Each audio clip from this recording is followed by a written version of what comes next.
Got one of... Die, Bernie!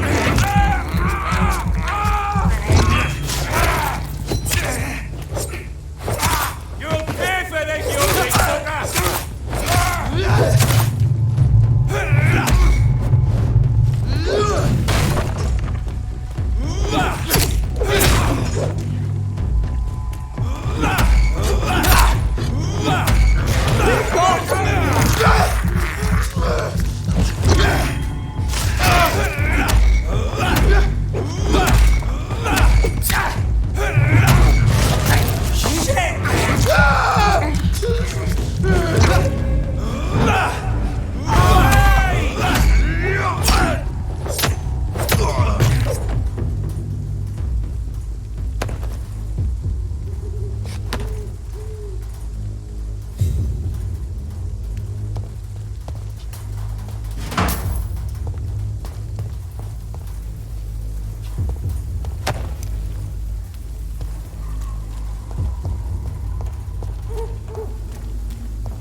No civilians allowed, sir.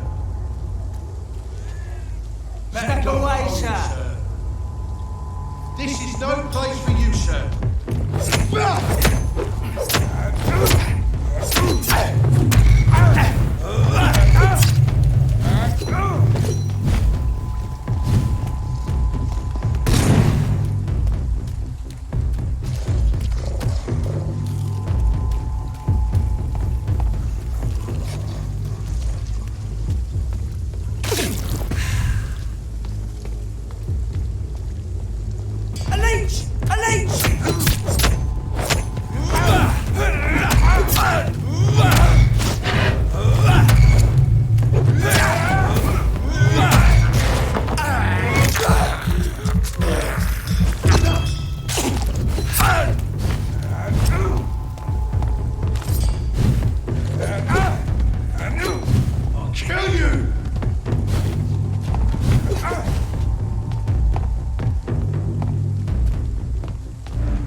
bloody Christ!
It's locked, all right.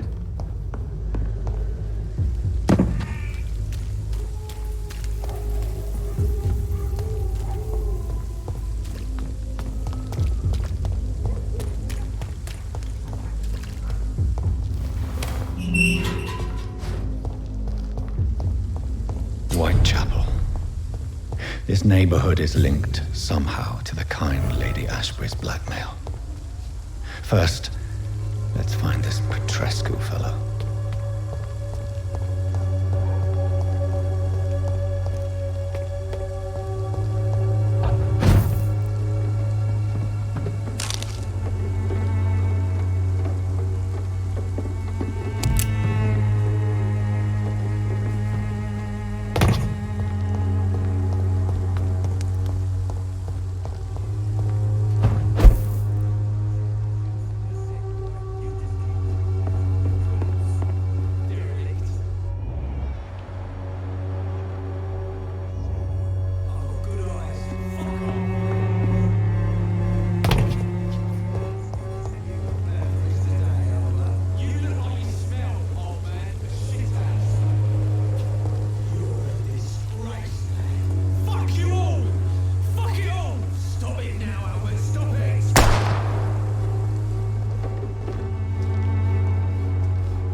What do you want? Leave me alone. Good evening, sir. I'm Dr. Reed. I'm looking for Nurse Dorothy Crane. There is no Dorothy Crane here. Now goodbye. I'm afraid this medical leaflet says the opposite, sir. Really? Well, I'm afraid I'm going to close this door right now. Go bother someone else, Mr. Doctor. To enter that house, I must discover who this man really is. Maybe I could start by observing what he's up to.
strange man was at the door with a pass for our medical facility. I refused him entry.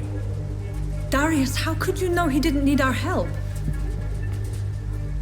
His clothes were too finely tailored to be for Whitechapel. Perhaps just a friend of that stray poet who is always about. Richard Nethercott? No, not of the same cloth, this man. I suspect some machination from that journalist. Clayton Darby.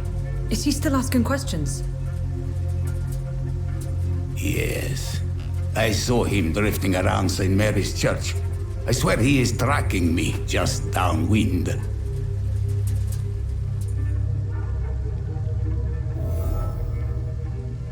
I cannot. I must talk to that journalist or the poet. They must know about Darius. Nearby the church they just mentioned.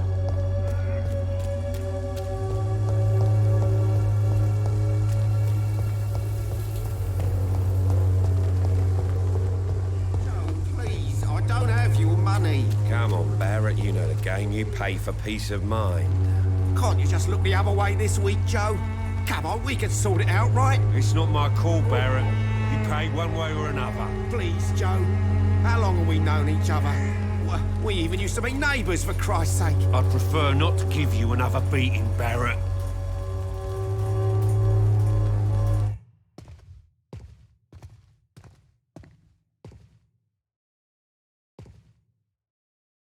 I should never have taken up my father's business.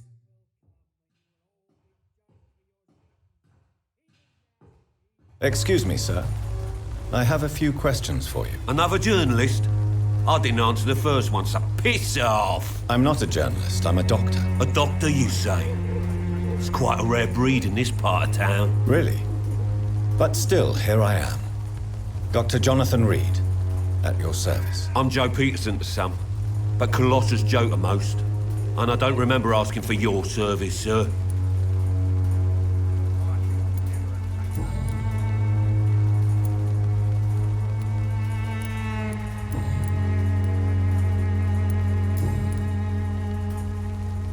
May I ask what you do around here? I do whatever I want, and sometimes even more. Now sod off.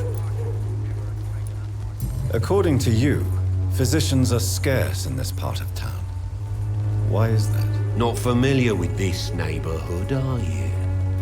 I guess your fancy colleagues are too afraid of being stabbed in the back. This part of town does have quite a reputation. Would you say it's justified? Totally. Look at me, for instance. I always look my opponent in the eye before knocking him out.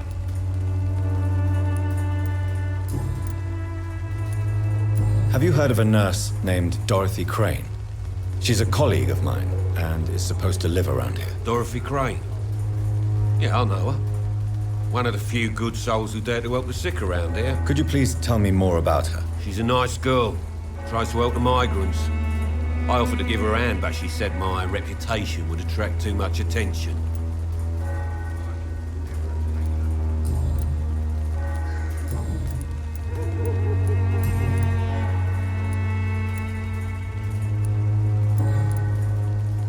Goodbye, Mr. Peterson.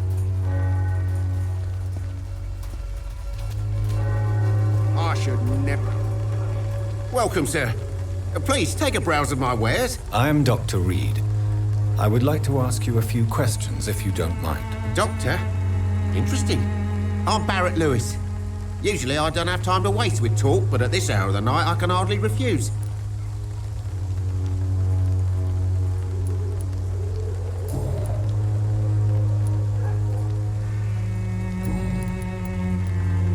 Have you heard of a nurse called Dorothy Crane? Nurse Crane?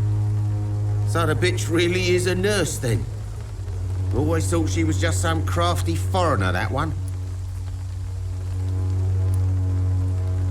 Yes. Those bloody immigrants should know their place, eh? How dare they do a better job than the lazy natives of this land? Dorothy Crane ain't even a real name. Something like Dorothea Craniu. Something like that.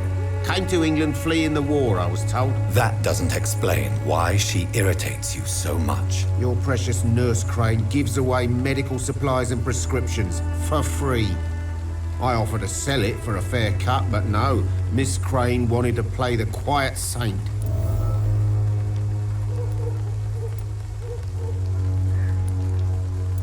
Right then. Show me what you have.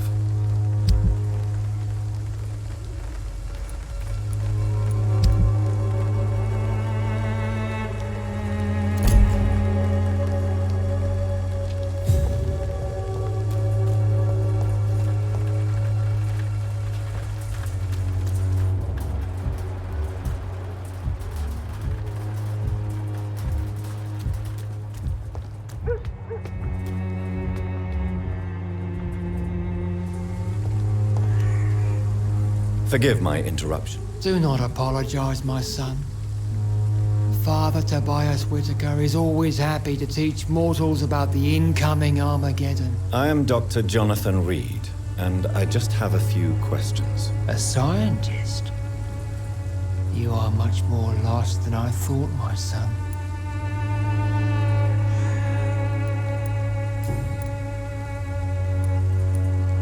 Have you any friends? Any family left in these terrible times? No. But I have a disciple I see as my son. He is so devoted. I send him to preach the good word in the heart of this corrupted city.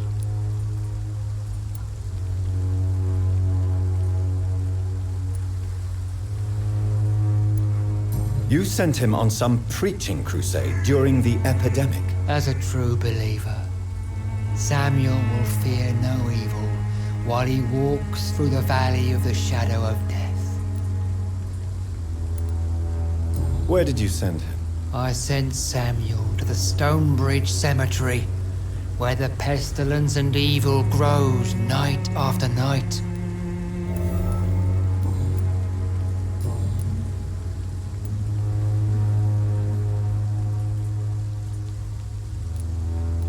I have heard enough for tonight. Goodbye.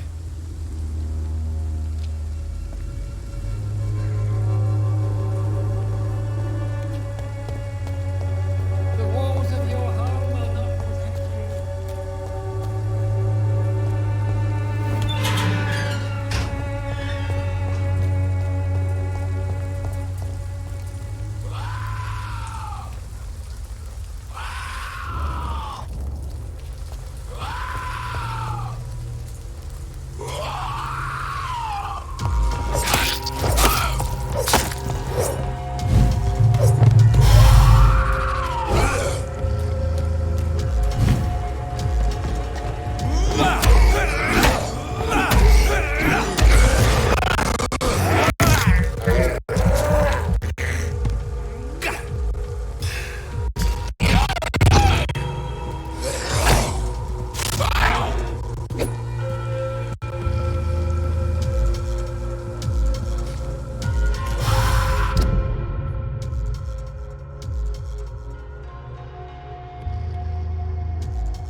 Good evening, sir.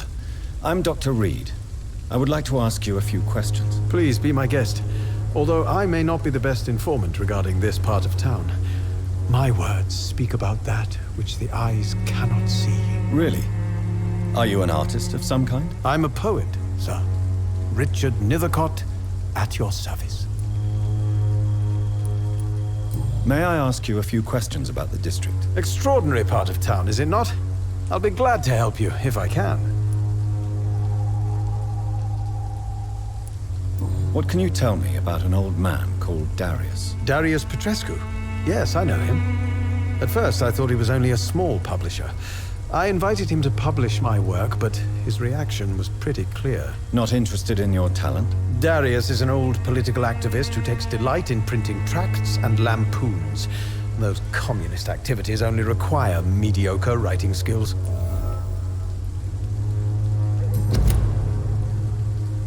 I'll leave you alone, sir.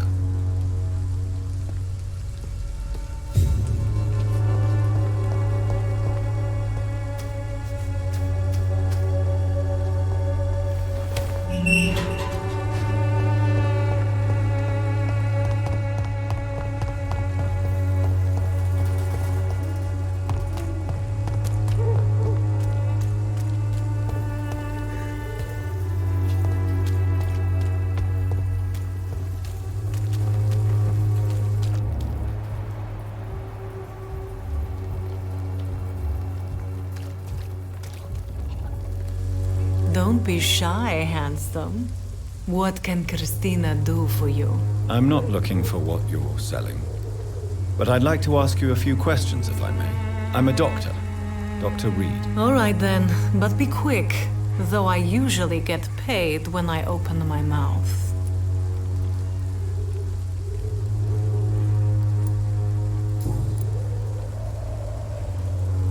Christina, have you been examined?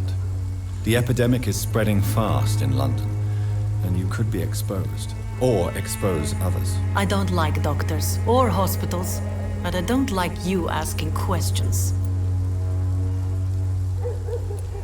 You can put your own life in danger, that's your decision. But what about your clients? If you're contaminated, you will put them in danger too. And you think that would worry me? If you knew the men I deal with, their health would not be what you'd worry about. Considering your line of work, I assure you it is only a matter of time before you have health issues. If it is going to happen, it will happen. Right now, I need money. That's what's important.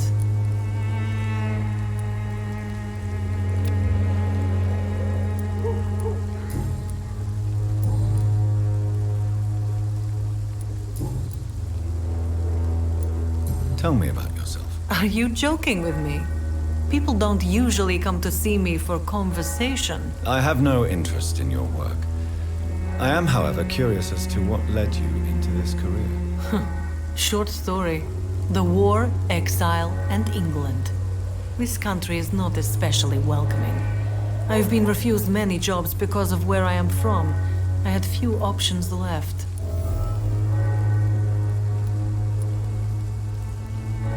I'm sure you could have found another job, perhaps less lucrative. Maybe you should try again. And when exactly was the last time you looked for a job? Or worried about the rent, or what, or when you were going to eat?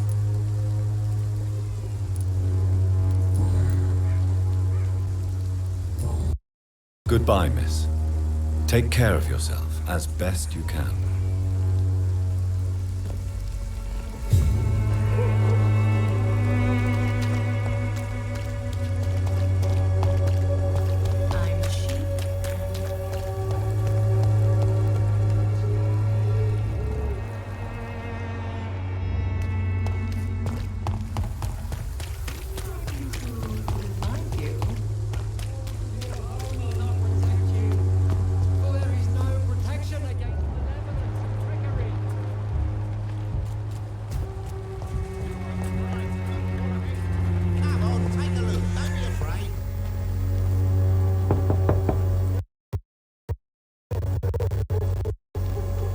Hello, young man.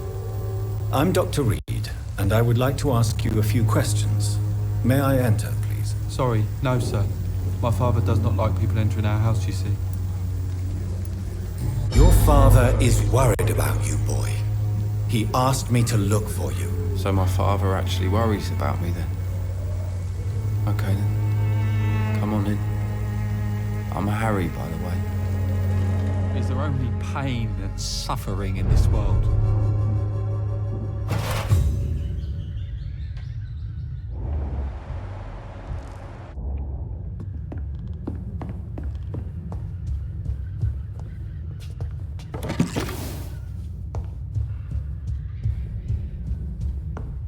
Even my dreams are soaked with gloom.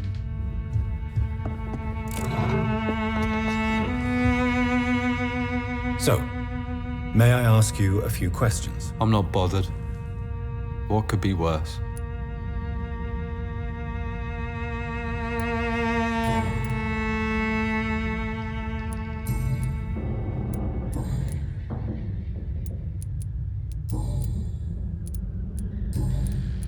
Forgive my bluntness, young man, but you don't seem happy living in Whitechapel. Why should I?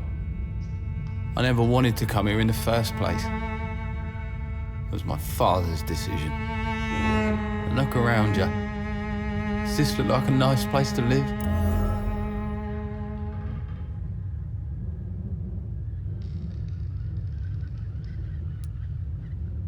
You have a roof over your head, a place to call home. Many people here are not as lucky, you know. That's exactly what my father says. Harry, you should be grateful for what you've got. But I wasn't even consulted when we moved here. If life here is so terrible for you, why don't you just leave this place? Have you ever spoken to your father about it? I don't go outside. It terrifies me so. I went outside once without my father noticing and I saw terrible things. Bloody and frightening things. So that's why you stay at home all day? For fear of the epidemic? I'm not afraid of disease or death, Dr. Reed. It's the living I'm afraid of. How do you feel? I'm fine. I mean, it's not easy every day, but I'm fine. I'm just tired of being sick all the time. If only I could be tough like... well, you know. Speaking of which, what can you tell me about your father? My father is an idiot who makes idiot things. That's all I have to say. Goodbye, young man. Take care of yourself. Even my dreams are soaked with gloom.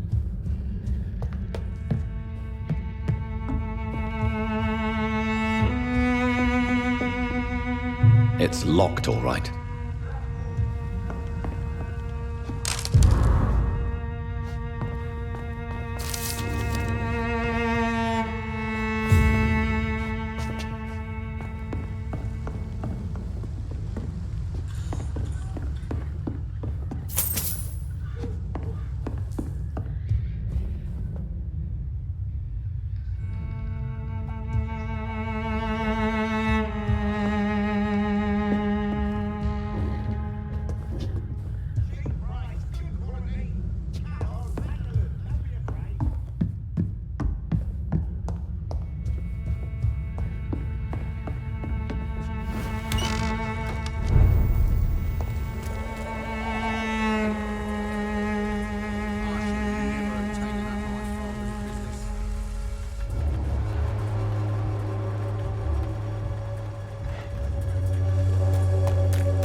let you go. You again? What do you want this time?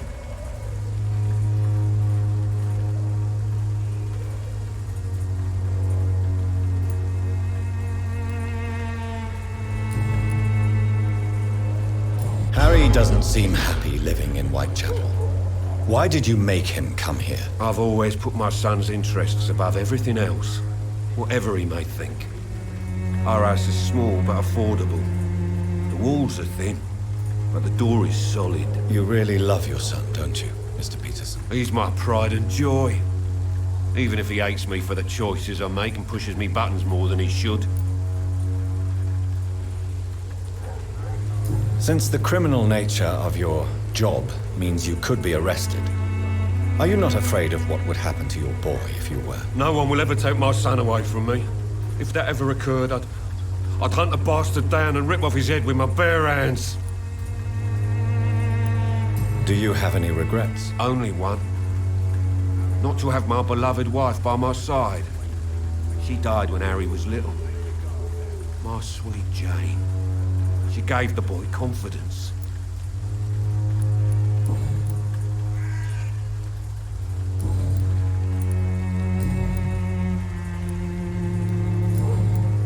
Goodbye, Mr. Peterson. But this district has always been wretched. I'll let your guard down, sir.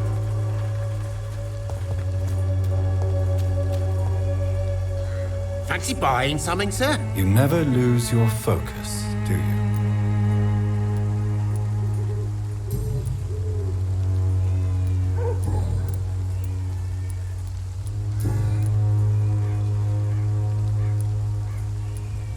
How is business around here? Business?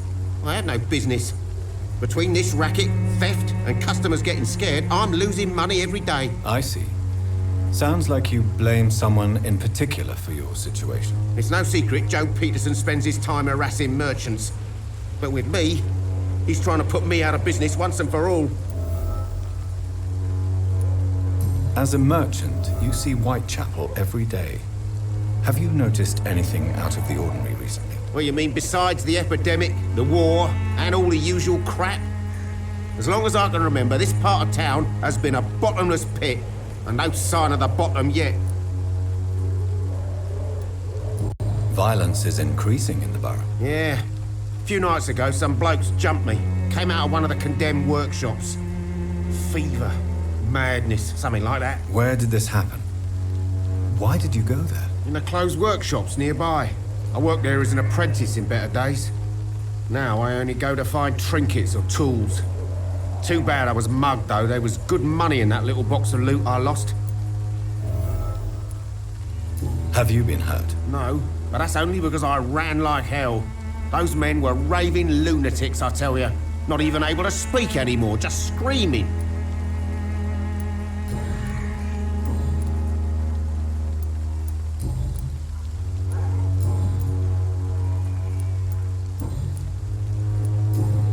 Goodbye for now, Mr. Lewis. Cheap price, good quality. Come on, take a look. Don't be afraid. Cheap price, good quality. Come on, take a look. Don't be afraid.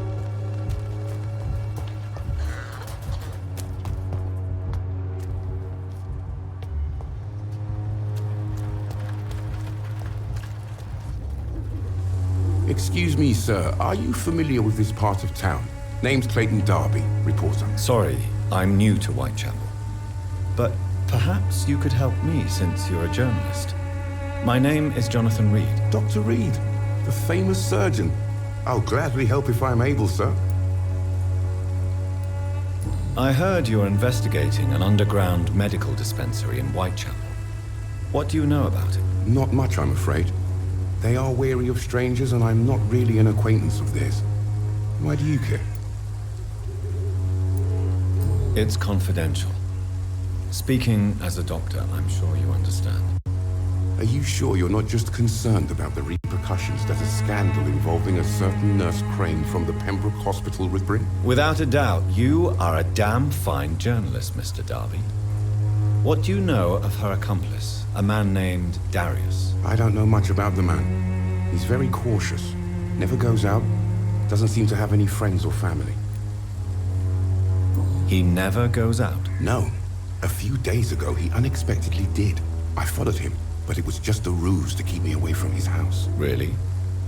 How do you know? He went to the nearest mailbox, but just before posting his letter, he ripped it up and threw it away. He has no relatives at all? No.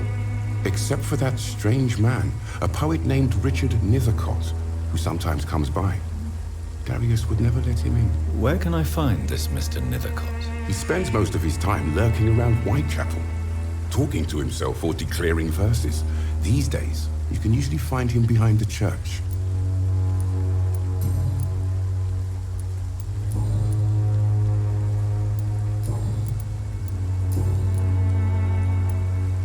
Christina Popper claims she sells her body because she can't find any other work. Do you believe her? Of course I do. Her story is exactly what I want my readers to understand. We live in an intolerant and divided nation. Do you think things will ever change, Mr. Darby? I believe the situation can only improve. And now that women can vote, I'm convinced things will change.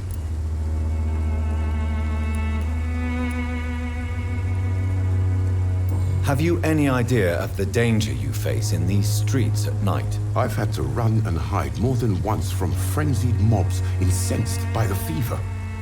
Do you think the flu is really responsible for this, Doctor?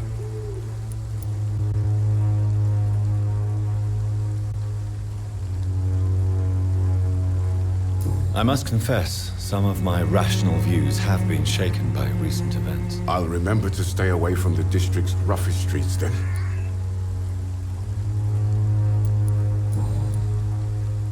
Goodbye, Mr. Darby. Farewell.